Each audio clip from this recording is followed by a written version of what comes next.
नमस्कार, मैं हूं जिया रिजवी और आप देखते हैं ईस्ट कानपुर न्यूज। यूपी के डिप्टी सीएम केशव प्रसाद मौर्य अपने 2 दिवसीय दौरे पर कौशाम्बी में हैं।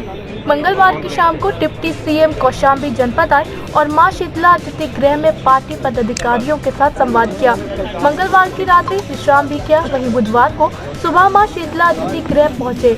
मां शीतला अतिथि गृह में मौजूद सैकड़ों क्षेत्र के लोगों ने डिप्टी सीएम को अपनी शिकायत बताई, जिन्हें संबंधित के पास भेजकर निस्तारण के लिए निर्देशित किया। डिप्टी सीएम पार्टी पदाधिकारियों एवं विभागीय अधिकारियों के साथ बैठक करेंगे। उसके बाद बांदा के लिए रवाना हो जाएंगे। हमारे संवाददाता हिमांशु उपाध्याय की खास रिपोर्ट। जिसमें जो विकास के काम चल रहे हैं उसकी भी चर्चा हुई है।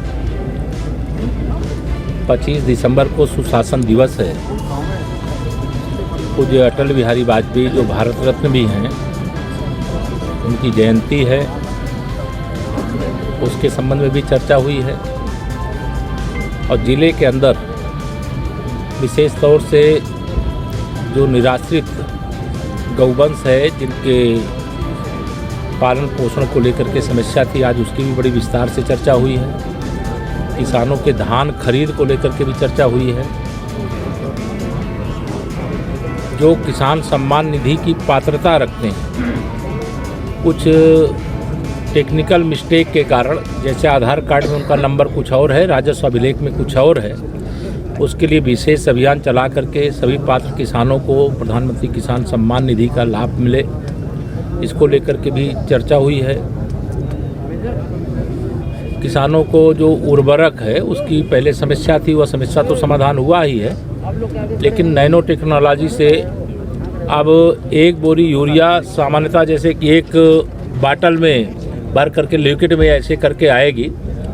तो सरकार ने स्प्रे मशीन भी उपलब्ध कराया है, लेकिन आने वाले समय में कौशाम्बी के किसान बहुत प्रगतिशील हैं और वह नए जो ड्रोन सिस्टम है, ऐसा भी प्रबंध किया जा रहा है कि ड्रोन के माध्यम से यह खेतों में खाद के छिड़काव का काम यह किया जाए, इसको लेकर के भी चर्चा हुई है। इस समय प्रदेश में क्योंकि चुनावी वर्ष है, तो भारतीय जनता पार्टी की जनादेश यात्रा चल रही है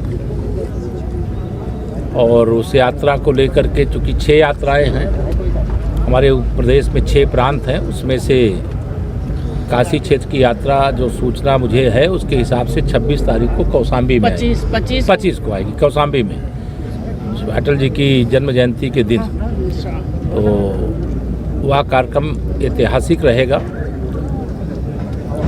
आने वाली 4 जनवरी को भी एक बड़ा कार्यक्रम कौशाम्बी में होगा, जिसमें हमारे भारत सरकार के सड़क और परिवहन मंत्री जिन्होंने देश में सड़क क्रांति लाने का काम किया है, उनका आगमन होगा।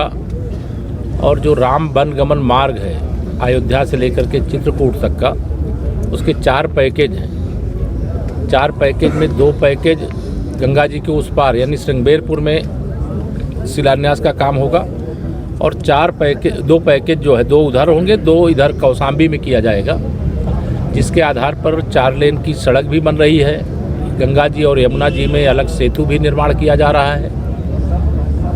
साथ ही और भी कई परियोजनाओं को लेकर के चर्चा हुई है। तो हमारे लोगों का प्रयास है कि प्रदेश का विकास भी हो और कौशाम्बी का भी विकास हो, और विकास का काम कहीं पर केंद्र सरकार या प्रदेश सरकार के माध्यम से कहीं रुकता भी नहीं है। डबल इंजन की सरकार का यही लोगों को फायदा है। धन्यवाद। अखिलेश यादव ने कल मैनपुरी में कहा कि हमारी यात्रा को देखकर भाजपा ने 6 यात्राएं निकाली हैं, वो यात्रा किसी चाट चाउमीन के ठेले जैसी लग रही है। निश्चित तौर से श्री अखिलेश यादव जी को आजकल मुंगेरी लाल के हसीन सपने दिखाई दे रहे हैं। हमने 2017 में भी 6 यात्राएं निकाली थी प्रदेश में।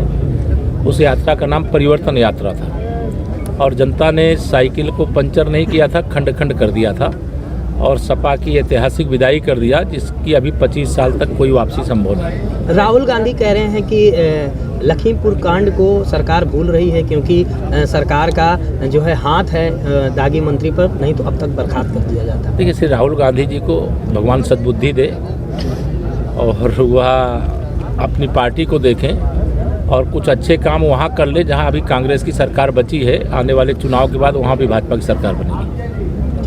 है। जी, मैनपुरी की सभी सीटों पर सपा के पक्ष में जाएंगे, अखिलेश यादव ने बड़ा बयान दिया है। सपने देखना मतलब कोई मना नहीं कर सकता है। मैंने कहा मुंगेरी लाल के हसीन सपने देख रहे हैं, वो देखते रहें, लेकिन जब जिस दिन रिजल्ट आएगा उस दिन कहेंगे ईवीएम में गड़बड़ी कर दी गई, इसलिए समाजवादी पार्टी हार गई।